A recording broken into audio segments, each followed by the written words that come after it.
Hey, this is Will Knight, and we're back with another podcast. And today we are talking about Medicare and health insurance. And today my guest is Mike Marion, and Mike is with Integrated Financial Concepts in Park Ridge, Illinois. All right. So, Mike, tell me about Medicare and health insurance. Well, that's two different worlds. The people who are on health insurance under 65 or corporate plans if they're still working, and then once they reach 65 or finally stop working, then we transition into Medicare. Okay. What first led you to focus on Medicare and health insurance, such as an important part of the retirement planning? Well, part of it was in the business years ago, looking at what are the critical needs for protecting your financial future, and usually it's making sure you have proper health insurance, disability insurance, life, and then down the road Medicare and long-term care. So in that order, as progression as you age, but most people look at it and don't realize the risks that you have to your financial future if you don't have proper coverage. From your experience, what's the most common misconception that people have with Medicare? Well, the biggest misconception with the Medicare is that it's free. Nothing's free. True. And you're right though, because a lot of people do think that it's free. Or they think nursing homes are covered by Medicare. And it's not. So those are the biggest misconceptions. Most of the seniors in long-term care, long-term situations in nursing homes, things like that, they run out of money and go on Medicaid. But Medicare covers very little for those seniors. And so I'm just going to go off topic right now. Mm-hmm. So let's just say someone needs to put their loved one in a nursing home, Mm-hmm. and they only have Medicare Part A and B. Okay. They have to supplement that, correct, from the nursing home standpoint? Well, it depends on what they're in the nursing home for. If somebody had a stroke or an accident or something like that and coming out of the hospital after 3 days, going into rehab and things like that, that's a short-term stay.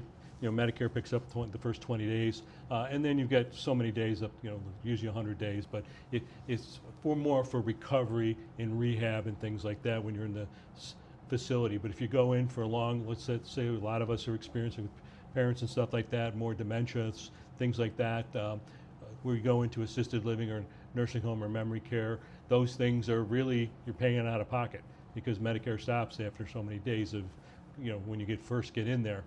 So that's really an issue for people to think about because that's the biggest misconception. The government picks up the bill initially. You initially pay yourself, self-pay, or have a long-term care policy, and then you run through your money, and that's when you get to the level where you qualify for Medicaid, and that's where the government kicks in. Oh, okay.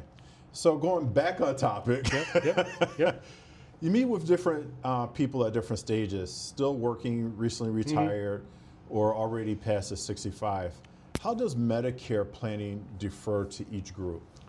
Well, when you're younger, the biggest question, when you're under 65, the only people that qualify for Medicare are those who are on disability, SSDI, things like that qualify for Medicare disability. Once they're on disability, 2 years later, they're offered Medicare. So other than that, everybody at 65 or older is really where the Medicare population is. But if you're younger, it's really keeping insurance in place, whether you buy it yourself through the Affordable Care or the exchanges or Get Covered Illinois this year that they created, or you're working for an employer part-time or full-time and get benefits. You want to make sure you have benefits till you're 63 and a half because COBRA is the biggest thing that I tell people under 65. Don't throw that COBRA letter away when you leave because you need to really look at that, even though the cost is you'll get a heart attack on the cost. Oh, yeah. You want to make sure that you at least keep that going if you find other sources of insurance. And 63 and a half is really the point that you need to stay working till to be able to go 18 months on COBRA to bridge you over to Medicare. Yeah, I remember, just an off-topic story, Yeah. I remember my sister had an aneurysm and she had great insurance. Mm-hmm. And, during that long-term process, she had to get COBRA. Mm-hmm. And, she was an accountant. Right. And I'm not. Right. She pays her bills on Yes. time. She balances her checkbook. You're right. I don't have a checkbook. Right. I just write the checks Right. out and that's Yep. it. Hopefully they don't bounce. Yes. But she was telling me, make sure that I paid that check, that Cobra check, on time. Right. I cannot be late. Right. Yeah, it's the Cobra. Most people call me to get quotes for the Blue Cross plans, individual Blue Cross plans. Well, things change after Obamacare started in 2010. Things used to be reasonable. We could go to any doctor we wanted. That's all changed. So things have changed, and the cost has gone up quite a bit over the years, especially with the hospitals taking over a lot of the doctors' practice and things like that. So when you look at the Cobra, you may think it's expensive because you're not used to paying that full premium. Your corporation's been paying that premium, the majority of that premium for you. So when you get that Cobra letter, by law, they have to send it out within 15 months, not 15 months, 15 days, and then you get like 60 days to act on that letter. But you get up to 18 months if it's just you're leaving a corporation. If your spouse is turning 65, you actually get an extension up to 3 years, or if a spouse dies, you get 2 or 3 years to be able to stay on that group plan. Now, Illinois does have a special rule. I was on it myself. I was on Cobra for 6 years from the old company, because Illinois has a special rule that it trumps Cobra for spouses. So anybody who's 55 or older who gets divorced later in life, or the other spouse who's working for the corporation leaves, retires at 55 or later, state of Illinois spousal continuation allows you to stay on that old company plan that your spouse worked for until you turn 65. Really? Which is only unique to Illinois, and most companies don't know it. When I tell them, Ford Motor Company on the South Side, never heard of it when I sent somebody over there. So divorcees or somebody whose spouse retires and their younger spouse, you can stay on, as long as you're 55 or older, you can stay on. So if the spouse retires at 60 from corporation, the younger spouse can stay on, if they're 55 or older, can stay on the corporation Cobra until they reach 65, as long as it's a normal self-funded plan. Normal insured plan from the insurance company. If it's self-funded, like City of Chicago or something like that, they don't have to follow these rules. But just a regular health insurance plan through Blue Cross, United Healthcare, Aetna, if they're a regular plan, you have this special spousal provision that trumps the Cobra continuation of the federal government. The state of Illinois has a better Cobra for spouses and divorced spouses. Okay. What are some of the biggest enrollment mistakes that some people make doing the cost, of how costly it could be? Well, the biggest mistakes most people make, whether it's through the through the individual plans on their own when they're under 65, or when they're looking at the plans out there for Medicare supplements to supplement Medicare, because Medicare at 65, Medicare is the primary insurance for everybody. Everybody's in Part A and Part B if they sign up the correct way. And then the other plans that wrap around that, whether it be a regular, like I sell mostly traditional Blue Cross in United Healthcare and things like that, traditional supplements, and then there's Advantage plans also. But the biggest mistake is going for the cheapest plan. Whether it's on the exchange, you're going on the cheapest plan, that's going to be a small HMO. Your doctor may not be in that. Same thing with Advantage plans, you got to make sure your doctor and hospital accept it. Traditional Medicare supplements, if a doctor or hospital takes Medicare, that supplement works at all companies. Plan G is the same everywhere. So what most people look is they look at price, and they don't look at underneath the hood at the benefits of the plan they're buying and what the cost is if they ever use it. If you stay healthy and never need anything, then you can go for the zero plan you see on TV. But you got to watch out what happens if I need to go get health care. What's my out-of-pocket cost? What's my deductible? What are the copays?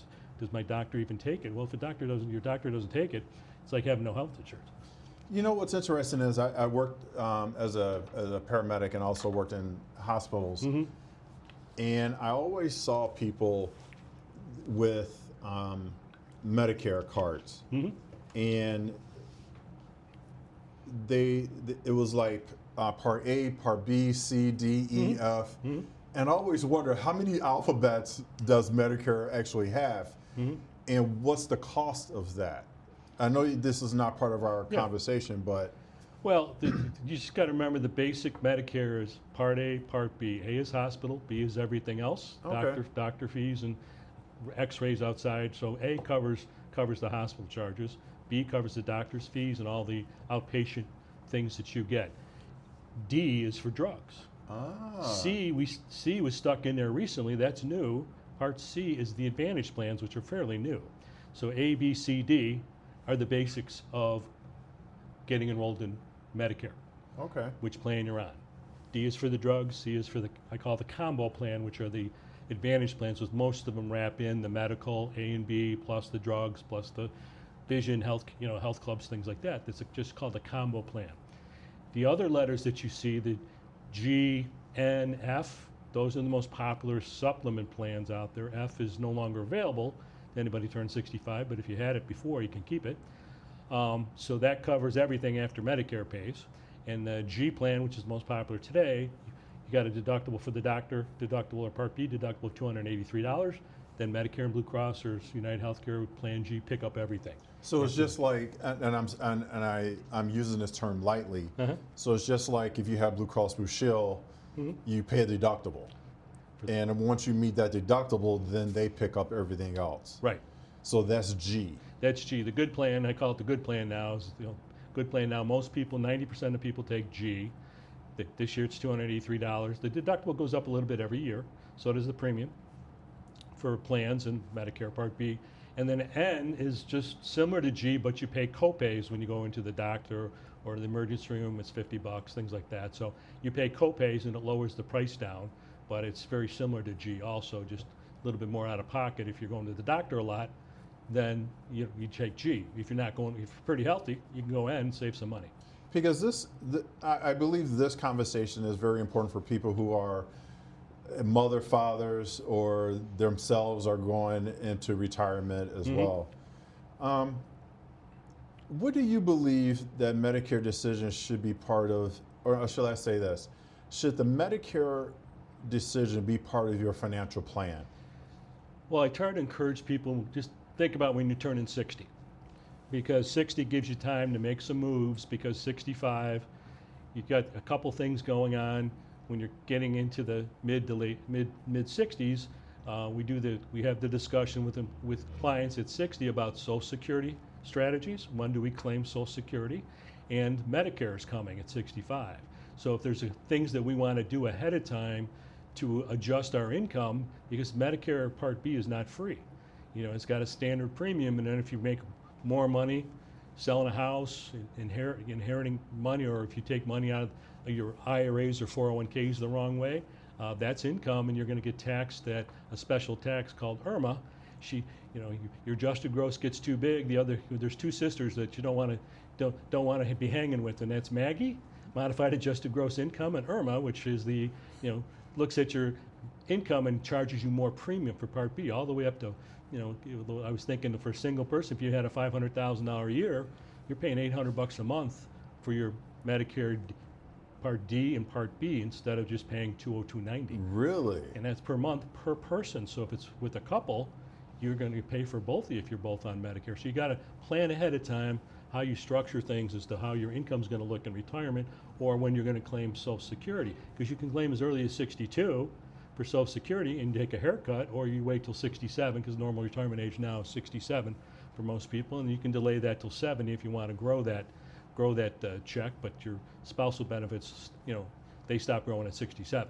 Okay. So we all kinds of strategies in terms of when we pull the levers on getting Social Security. And I encourage everybody on the podcast, go to socialsecurity.gov and set up your own account with the password and username, because the socialsecurity.gov controls everything.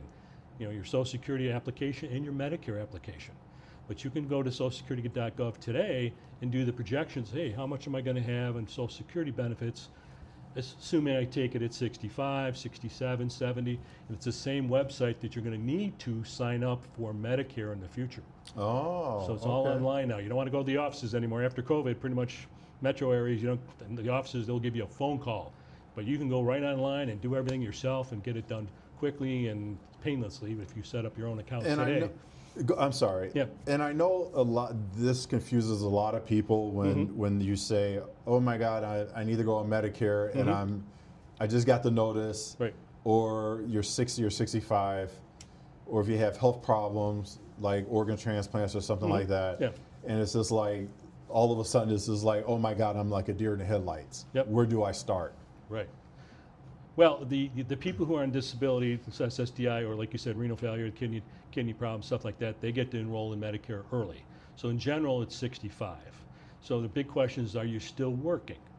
If you're not working, then your open enrollment period is 3 months before the month of your birth, and then 3 months after your birth month. So a total of 7 months is your initial enrollment period. You won't you won't forget about it because you will get hounded with phone calls and direct mail from everybody in the world. And you'll always see in October and November open enrollment for each year for people changing their plans as a reminder. But you will get so many calls and so much mail about, hey, you're going to turn 65. That's a reminder that's coming.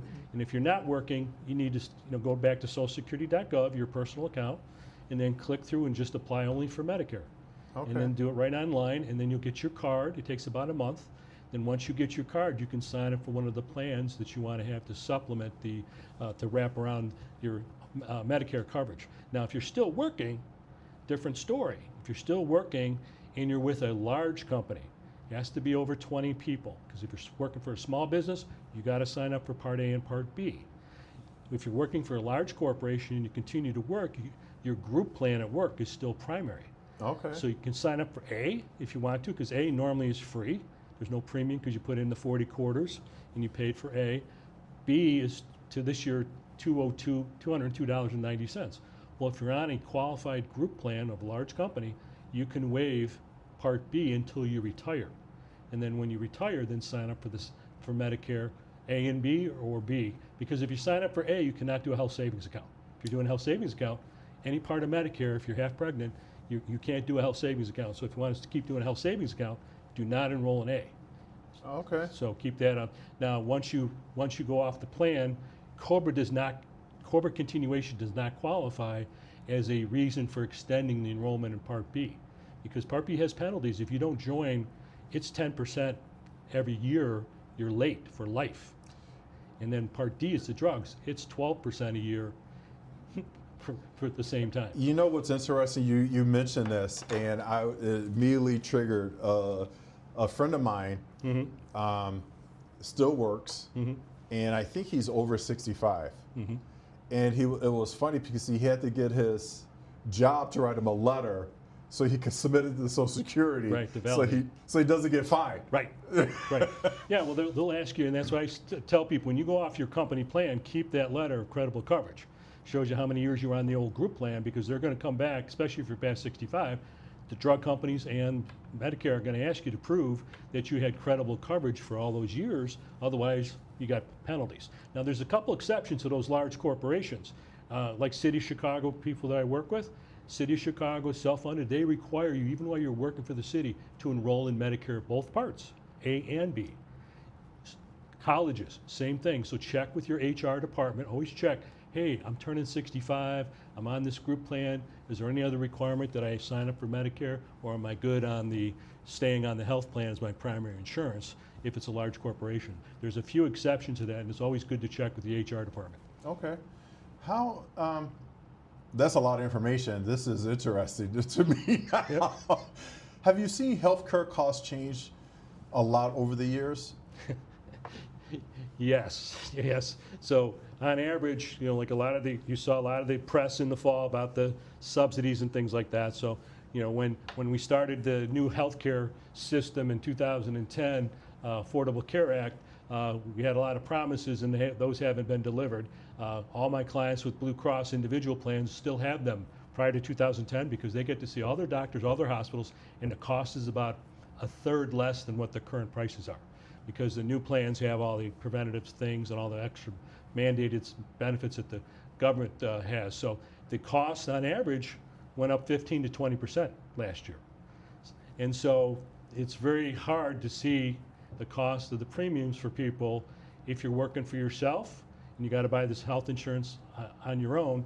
Some people still qualify for subsidies under the old 2010 rule, but most of the people lost quite a few subsidies this year because the law that was passed in 2010 during COVID to give extra help expired on 12/31. So a lot of people saw big increases, but there's still the as I call it, the original Obamacare subsidies are still there, but the cost is high. The deductibles are pretty high, and the out-of-pockets are like $10,500 a person. So it's very different than where it was 10, 15 years ago in the marketplace. Everybody's accepted, but the cost is very rich.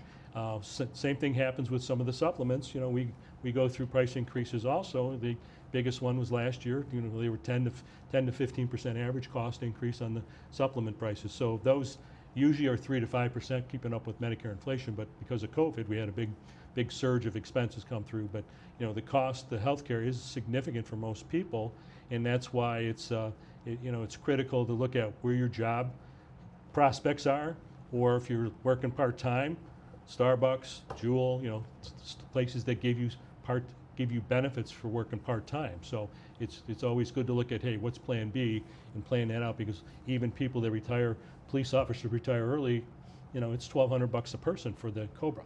So really, if they don't go off, if they go off early before that certain age, you know, the 55 bill, it's a eye opener when they get to see the COBRA, and that's cheap compared to what's out in the marketplace. yeah. Prescription coverage. Mm-hmm. It confuses a lot of people. From your experience, why is it the most critical?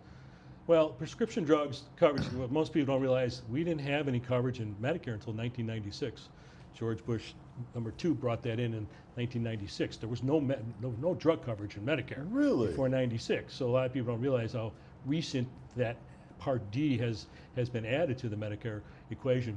And the drug companies themselves, you know, it used to be unlimited, you know, used to be a catastrophic phase, but drug coverage is important, especially I'm on a lot of drugs and things like that, and you know, I'm diabetic, so it's just you know, it's same thing. You got to look at the cost. But the drug plans, we used to have a lot of choice. It's gotten less and less because the government now has kind of put caps on the out-of-pocket maximums.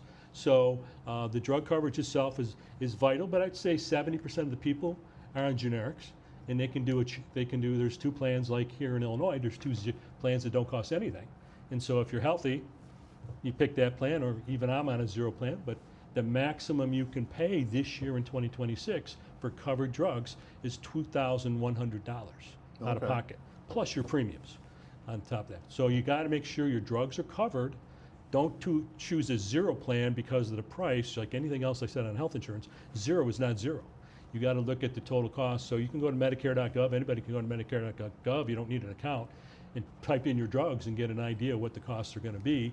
And so you got to look at the total cost, not just the premium cost, but what's the total cost of deductibles and copays, and see who they'll give you all the plans and show you all the pricing and everything like that. But and the main thing is that you got to put your drugs in there, because every plan does not have the same drug. There could be 4 inhalers, and one company covers this one, and the other company covers the generic. And generic's not always the cheapest, right? You know, because sometimes like an Advair, it's cheaper. It plans name brand's cheaper than generic. So you got to look at that tool that's Medicare.gov and play with that and look at your drugs and make sure your drugs are covered. Now, it doesn't mean, like I was on one plan 2 years ago. Well, they don't always communicate well. Every October they send out a book and a letter saying, here's your price for next year for your drug plan, and here's the deductible, and I'll go search the website for your drug list. Well, great.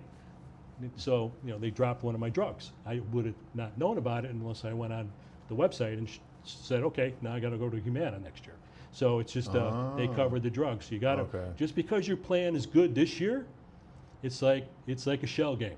They can drop the drug next year from their list. They can make it a different tier. So you got to check yourselves. You always self-check every fall. I tell everybody, hey, if you're on a drug plan, remember Halloween. Halloween is a scary time. Yeah. So is checking your drugs on that Medicare.gov website to see what the next plan is going to be for the following year. And they increase prices because the government's been squeezing these prices down, just like insulin. Squeezing things down, well, the bubble, you know, it pops out somewhere else, so you got to check. How do income levels and retirement withdrawals affect Medicare premiums? A lot of people get shocked by what they get a letter every January for their extra premium being added to their base premium. And so what happens is that if 2026, Medicare is looking at your 2024 tax return, because you haven't filed 25s yet. So the last filed tax return, they update it in December of 2025. They get 24s in their system, and they look at your adjusted gross. Now, this is not your taxable gross. This is not what you're paying taxes on. This is everything on the front page, all your income, dividends, even tax-free interest, stuff like that. all your distributions from your retirement plans or IRAs, with the exception of like a Roth or a health savings account, those don't go taxed. But everything income you have before you even do your deductions, that's your adjusted gross. That's what Medicare's premiums are based on. There's very few deductions on that top there before this number is put into the system to say, okay, you fall into, this year it's 109 and less for a single person, 218 and less for a couple. It's basically double the single. So 109 for single, 218 for couple. You're below that, you just pay the 202.90. There's 5 steps, 5 income steps, levels above that. Really? All the way to, like I said, if you're over 500,000 as a single person, you're paying almost $800 just for that red, white, and blue card. Wow. So you're paying $600 more. And that's like if you sold a house, sold some property, sold stock, took capital gains, things like that, distributions from an IRA. Those are all, you're paying penalty for 1 year. It'll drop back the next year if your return is adjusted. Now, if you lost a job or something like that, I appeal a lot in the beginning of the year. I appeal a lot of things because somebody had a job or a special bonus or something like that they got for that year. They retired, you got a special bonus. You can appeal this decision and get that knocked down. I appealed mine last year for 2023. I had to go back and amend my tax return, Right. and I got all my money back for the IRMA they took out for the first few months. So I'm just going to use this in an example.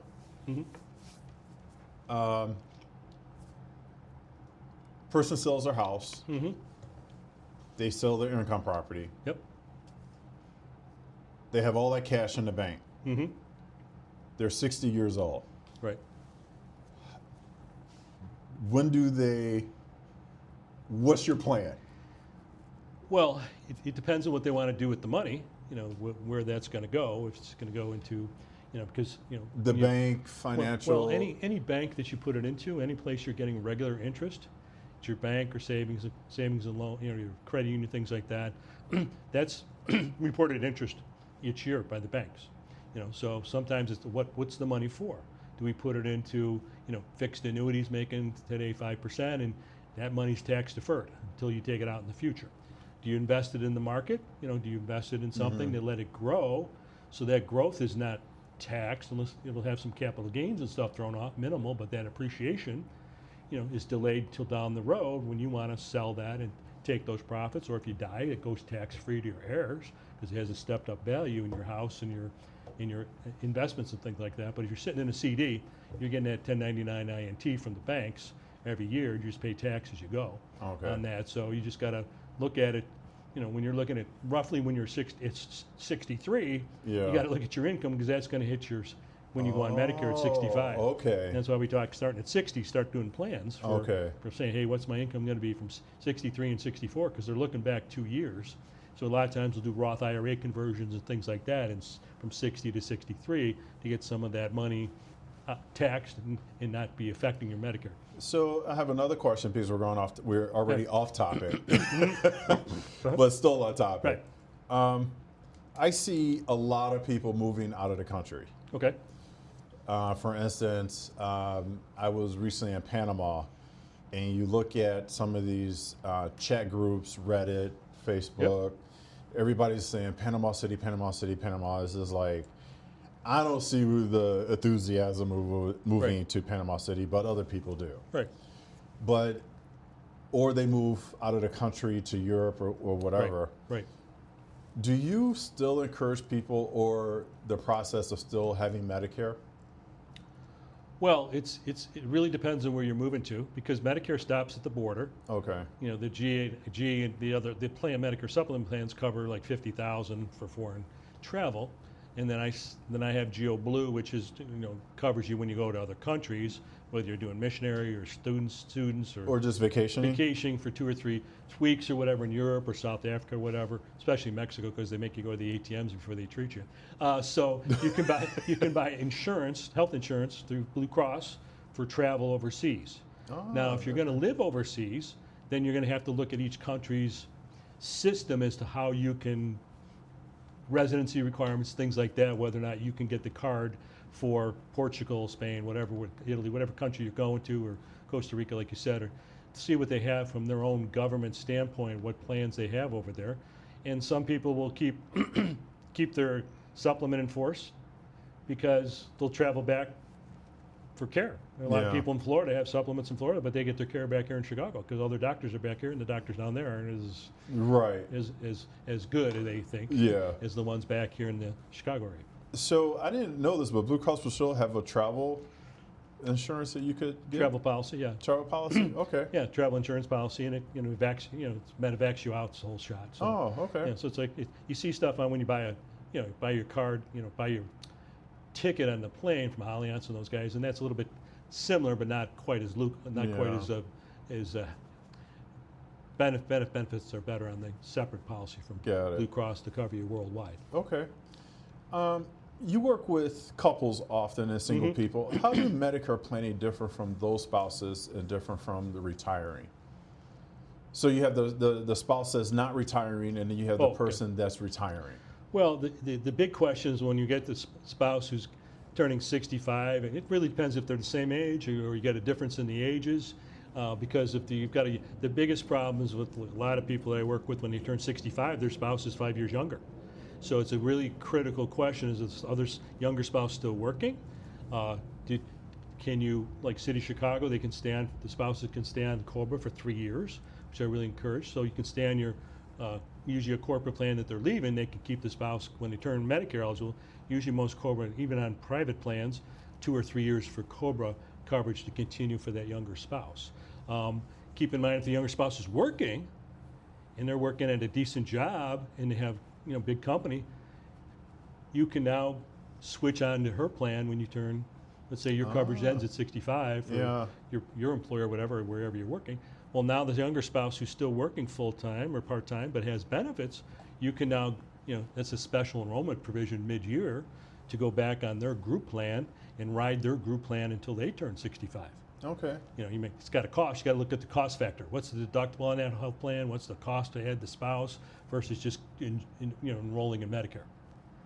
Okay. Because it costs about between the 202.90 premium and a supplement and things like that. You're talking minimum $400 is the monthly cost for one person to be on Medicare Plan G and drug card and everything like that.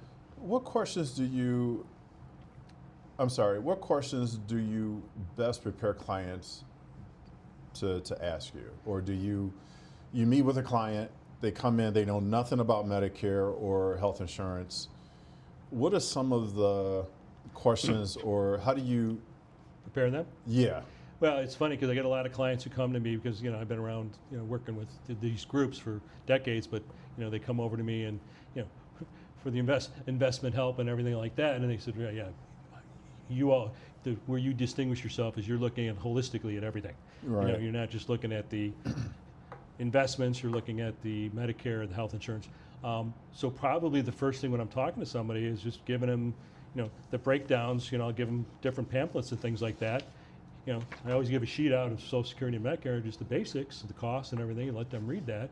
So I'm always emailing people brochures from Medicare or Social Security. It's all online. So you go to socialsecurity.gov or medicare.gov, you wouldn't believe the resources that are right there at your fingertips to click online and read that and get yourself educated. So educating people where the resources are to learn and educate them in terms of the process, how to search for drugs, how to compare plans, things like that. It's more of a teaching. Half the job is teaching people how to use the resources that are at your fingertips. Because going to the office now, you get misinformation city. How to claim Social Security? You wouldn't believe how many things I fix because the offices give the wrong information, especially to spouses who are widows. The widows are the hardest because they get so much things thrown at them, and then you get the information on who. How to claim things with Social Security. They don't give you the right information half the time. So you got to verify, check, you research yourself along with other information. Check but verify. Yep. Okay. Based on everything we've covered today and in your career, what are some of the what advice would you give someone who's turning 65? Well, the advice I would say is just to take the stress out of their lives. Well, I would say anybody who's turning 60 should be your planning starting point. For looking at your Social Security benefits, how healthy are you? Are you going to take your Social Security benefits early at 62 because your life expectancy is now long? Or, like my spouse took it early. I left mine until I was 67 because her benefit's smaller than mine, but it was big enough that it was more than half of mine, and I would get nothing from her benefit if she died, because the survivor benefit, mine was bigger. So, Right. hey, take yours early. So everybody, it's not one size fits all, but start at 60, start looking at, like I said, socialsecurity.gov, make sure your quarters are correct, make sure that's in there, because, like I found a few things wrong with the information on mine before my pension, before I pulled it, because you want to verify that they have everything, and that's going to give you a lot of tools to project out what you're going to get from Social Security, and then what Medicare is on there too. But start at 60, start thinking about it, start signing up for socialsecurity.gov and look at things and do projections, and then think about what 5 years is going to be here before you know it, and just think about if you're the same age as your spouse, it's real easy. Now keep in mind, Medicare starts the first of the month. Biggest misconception too, that my birthday is June 27th, Medicare starts that date, right? No, it's the first of the month, first of your birth month. So it's June 1st. So most people think they can wait to enroll in Medicare. They think the Medicare starts on their birthday. It does not. It starts on the first of the month. His wife was June 1st. She starts a month early. People born on the 1st start the month before, May 1st. Okay. So everybody thinks that, hey, I'm turning 65 on January, the 28th of the month. Right. No, you're on Medicare the 1st of the month. So your card will always say 1, 2, 1, 3, 1. There's no other date than the 1st of eligibility. But so planning at 60, just to look at your benefits in both Medicare and Social Security, and keep in mind for the women, there's disability in Medicare. Social Security has disability also, so you have a disability benefit. And keep in mind, I've learned this through my own ex-spouse after her stroke, is that your disability benefits disappear if you're not working for 5 years. Even though she had the 20 quarters for disability, 40 quarters for your retirement benefit, she was off work for more than 5 years, especially women raising kids and stuff like that. Go do something for 1 quarter. 1 quarter today is $1,800. You don't have to work a whole year. You just have to make $7,500 in 2 months, and you got all 4 quarters. So if you're off the job for more than 5 years, you lose your disability benefits with Social Security. So that's one thing I want to point out, because I'm big on disability insurance. Yeah. Because I brought it into the city back in '97, because you have big things: health insurance to cover you for your health, so you don't go broke on the bills; disability insurance to keep that check flowing to pay all the other bills until you're 67, Medicare, when the Social Security kicks in, and then life insurance based upon your family needs. But the really looking at the discussion with them at 60 to kind of look out 5 years, and let's start making plans and adjustments going forward, and make sure you've got enough quarters. Now you can qualify for Medicare even if you didn't work, as long as your spouse has 40 quarters. So you can go off your spouse's plan, but that spouse has to be at least 62. When you turn 65, as long as your spouse is 62 and they have the 40 quarters for Medicare and Social Security, you can use their benefit. You can use their hours. So what's interesting is I was reading that the previous president, Joe Biden, Yep. he signed into law Fairness Act. the Fairness Act. Yep. Which was interesting because you have a lot of police officers, teachers, firefighters, paramedics So we're affected. Yep. that were affected, because it's interesting because I've always worked more than one job. Right. Just like everybody else in the United States. Right. I work more than one job. Sometimes I work 3 jobs Yep. or 4 jobs, depending on the time of day or if I was off, whatever.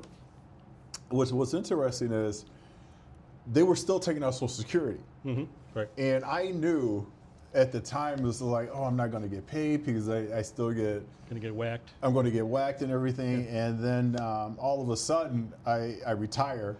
And I see somebody says, oh, you should see how much you're going to get from Social Security. Right. And I forgot what it was, but it was under $500. Right. It's like, I worked all these part-time jobs. Right. I got Yep. all my quarters in. Right. Just because I work for a municipality, I don't get anything at all. Right.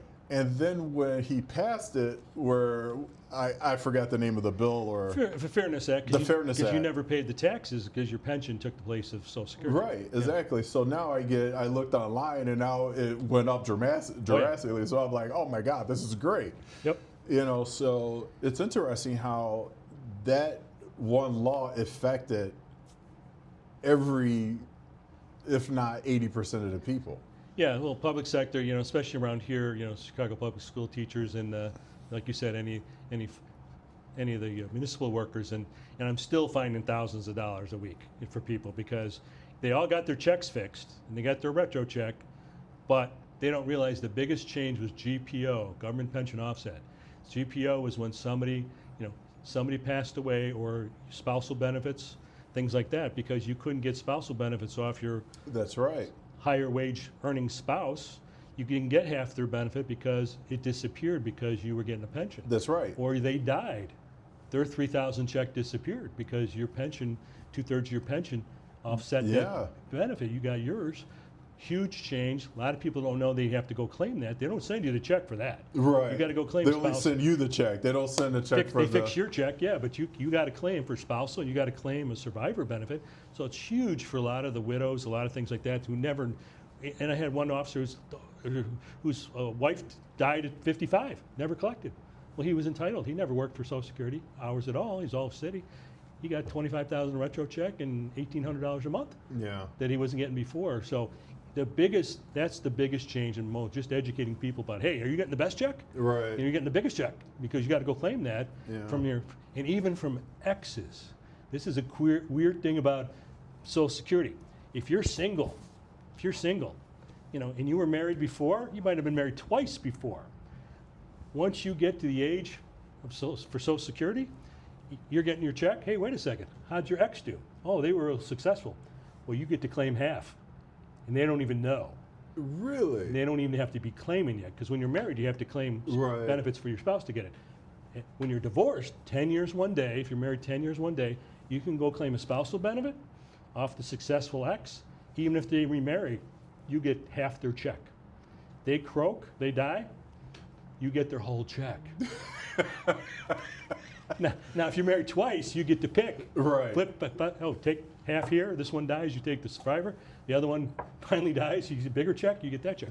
So it's like you got to claim these claiming strategies are huge, and that's for everybody because they don't know the survivor benefits.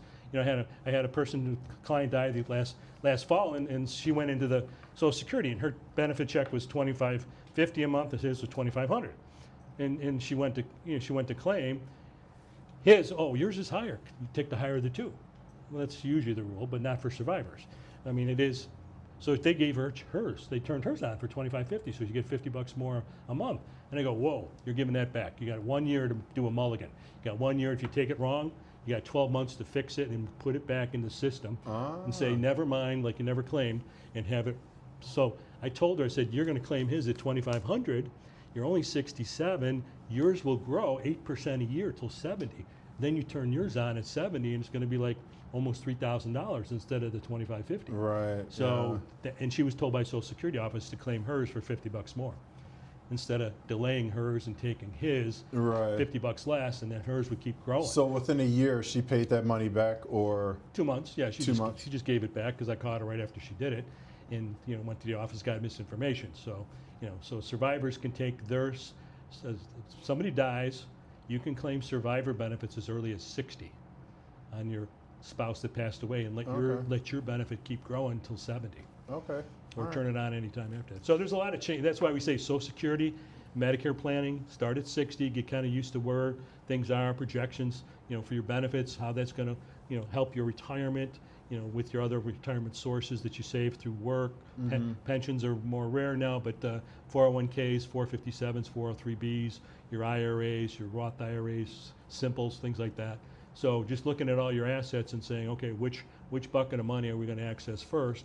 Can we take other money out of our other sources and let that Social Security? Because the guaranteed income for life, for two of you, and it's growing. If you let it grow, it grows 8% guaranteed a year until it maxes out at 70. So if you're healthy, longevity in the family, if you can wait to take the Social Security, go ahead. I still see a lot of people that I say, let's take it early because health problems, things like that. Right. Yeah. Yeah. You want to get the money out of the system. Right. Exactly. Yeah. All right. Well, thank you, Mike. I appreciate it. Where can somebody find you? Well, the Integrated Financial Concepts is here in Park Ridge, Illinois, and it's just www.ifcplanners.com. All right. Yeah. Thank you very much for joining us today. Thank you, sir. I appreciate it. And that's it for All About Nothing.